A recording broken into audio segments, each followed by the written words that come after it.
হাতটা নিচু করতে পারতেছি না, উঁচা করতে পারতেছি না কিছু ভাবি। না মা শুন শোন, আমার কথাটা বলি।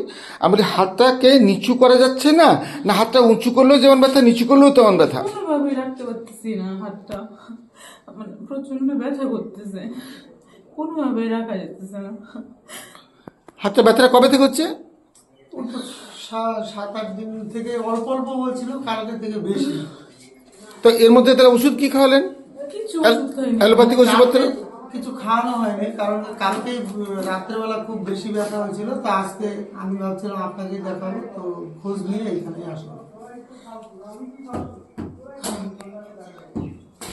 কালকে রাত্রে ঘুমোতে পারিনি। হ্যাঁ হ্যাঁ। কালকে রাত্রে ব্যথার জন্য ঘুমোতেও অসুবিধা হয়েছে।